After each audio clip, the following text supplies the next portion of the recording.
Discutons ensemble du premier épisode de Jujutsu Kaisen saison 2 tout en théorisant sur la suite. Salut à tous, j'espère que vous allez bien, je suis Rodway Senpai et aujourd'hui nous allons faire ensemble la review du tout premier épisode de la tant attendue saison 2 de Jujutsu Kaisen. Avant de commencer, je vous invite à liker cette vidéo si elle vous plaît et à vous abonner si c'est pas déjà fait, merci d'avance pour ceux qui le feront. Bon, sans trop de surprise, ce premier épisode était assez calme avec un début d'épisode que j'ai trouvé mystérieux. D'ailleurs dès le début on se centre sur l'ennemi actuel, Suguru Geto, qui semble être le conteur de ce flashback. Il nous raconte son vécu d'exorciste qui semble tout doucement le lasser, surtout que le fléau qu'il absorbe le dégoûte. L'actuel ennemi qui à cette époque dans la jeunesse de Gojo avait en tant qu'exorciste fait le choix de sauver les gens. Après le petit passage concernant Geto, deux exorcistes sont envoyés pour exorciser une maison hantée, il s'agit de Mei Mei qu'on a déjà vu dans la saison 1 et de Utahime Lori. Ces deux personnages vont faire face à un fléau mineur qui contrôle le manoir dans lequel elles vont pénétrer et qui va grâce à son pouvoir s'apparenter à un labyrinthe. C'est d'ailleurs après s'être séparées pour inspecter les lieux qu'elles vont découvrir lorsqu'elles se seront retrouvées que le couloir dans lequel elles sont est une boucle. Et quand je veux dire boucle, je parle de boucle temporelle. Après avoir fait un état des lieux et réfléchi sur la situation, elles comprennent rapidement qu'elles sont en plein dans le ventre de la bête.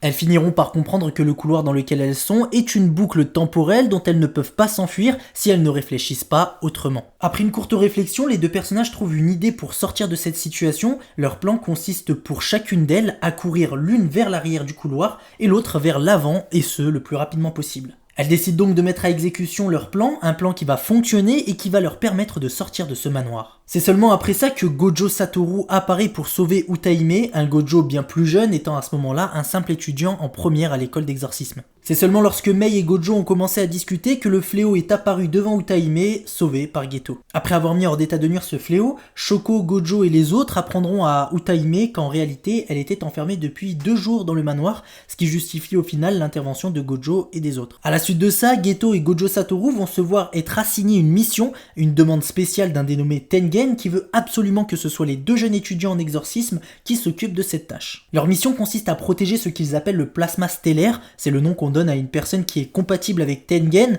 et ici il s'agit d'une jeune fille qu'ils devront éliminer après avoir accompli leur mission de protection. Une mission qui a du mal à comprendre Gojo, pourquoi protéger une gamine pour l'éliminer ensuite. En fait il faut savoir que le dénommé Tengen possède un sort d'immortalité, mais ça ne l'empêche pas de vieillir. Jusqu'à un certain point, ceci n'est pas un problème, mais le sort, au bout d'un moment, comme on le disait juste avant, cherche à modifier son corps, il s'agit d'une sorte d'évolution. Tengen deviendrait alors un être supérieur à l'humain, mais selon lui, à ce stade, sa volonté serait détruite et donc cet être n'aurait plus la conscience de Tengen. Ce qui signifie que les barrières protégeant notamment les écoles et les techniques des assistants qui sont toutes grandement renforcées grâce à Tengen ne leur permettraient donc plus d'accomplir leur mission, et dans le pire des cas, ce fameux Tengen deviendrait hostile à l'humanité. C'est pourquoi tous les 500 ans, Tengen assimile un plasma stellaire, donc une personne compatible, ce qui réécrit son ADN. On nous explique qu'avec un nouveau corps, le sort repart à zéro en rayant l'évolution. Il faut savoir que l'identité du plasma stellaire a fuité et ils peuvent désormais classer en 2 catégories ceux qui en ont après elle. Il s'agit tout d'abord d'un groupe appelé Q, un groupe de maîtres des fléaux qui veut que l'altération de Tengen détruise le monde de l'exorcisme. Et ensuite on a le groupe de la confrérie du réceptacle temporel, le culte astral, qui lui vénère Tengen telle une divinité. Pendant les instructions de mission, Gojo et Geto sont informés que Tengen assimilera le plasma stellaire dans une nuit de pleine lune, donc dans 2 jours. Ils devront donc en attendant la protéger et la conduire à Tengen en temps et en heure. Et ce qu'il faut savoir, c'est que s'ils échouent, toute la société en pâtira. Ils partent donc chez cette mystérieuse jeune fille, compatible, et lorsque Geto sonne à sa porte, une bombe explose. Geto n'a rien, mais la fille, elle, est sur le point de s'écraser au sol depuis l'étage du bâtiment où elle habite. En la voyant tomber, Geto la sauve et va faire face à celui qui est à l'origine de l'attaque. Il semble que c'est le culte astral qui est à l'origine de cette attaque, et pour éliminer les exorcistes n'ayant pas la force nécessaire, il décide de payer des gens capables de le faire, ayant par contre largement les moyens financiers de le faire. Et c'est grâce à ça que l'homme du nom de Zenin va entrer en jeu pour éliminer le plasma stellaire. Voilà tout en ce qui concerne la review, passons maintenant aux théories ou plutôt à la réflexion. Durant l'épisode, à un moment Gojo va demander pourquoi ils ont besoin à chaque intervention d'étendre un rideau. Lui, il le montre clairement, il se fiche que les gens non exorcistes, donc normaux,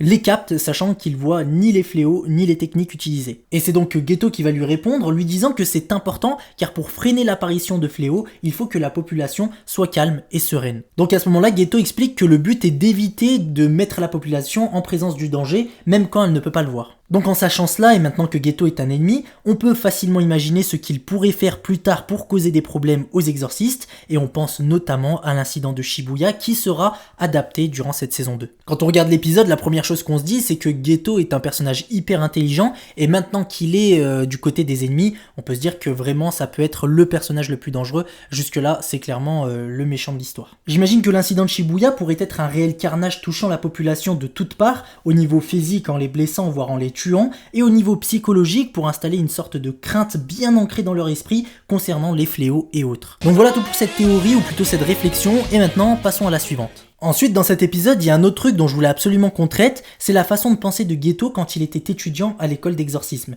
Il disait, je cite, « La survie des plus fragiles, voilà ce à quoi doit servir une société, aider le faible et écraser le fort, l'exorcisme existe pour protéger les non-exorcistes ». On remarque que quand il dit tout ça, Geto ne semble pas réellement le penser et semble, en regardant son visage, ne pas du tout aimer cette logique. L'impression qu'il me donne quand il dit ça à Gojo, et simplement en regardant ses yeux, c'est qu'il semble avoir appris quelque chose par cœur qu'il récite et qui n'a pas l'air de l'avoir convaincu totalement. On a aussi le sentiment qu'il essaye de se convaincre lui-même en disant ces phrases. Pour finir, je voulais aussi traiter de ce fameux plasma stellaire et Tengen. Comme on a pu le voir dans cet épisode, le plasma stellaire est une personne compatible avec Tengen, en l'occurrence ici une jeune fille qui semble à première vue être complètement innocente. Et connaissant Gojo, ça m'étonnerait beaucoup qu'il laisse la jeune fille se faire éliminer, même si c'est pour protéger les écoles, etc., etc. À mon avis, il va se passer un truc qui va faire que ce fameux Tengen ne va pas absorber la personne compatible, ce qui va causer tous les problèmes énoncés durant cet épisode et faire en sorte que Tengen devienne hostile à l'humanité. D'ailleurs, cela expliquerait pourquoi les fléaux durant l'examen des exorcistes en saison 1 ont pu si facilement attaquer les écoles qui les organisaient. Dites-moi ce que vous pensez de tout ça en commentaire. D'ailleurs, si cette vidéo vous a plu, je compte sur vous pour la liker et à vous abonner si c'est pas déjà fait. On se dit à la semaine prochaine pour l'épisode 2. Prenez soin de vous. Allez, ciao les potes.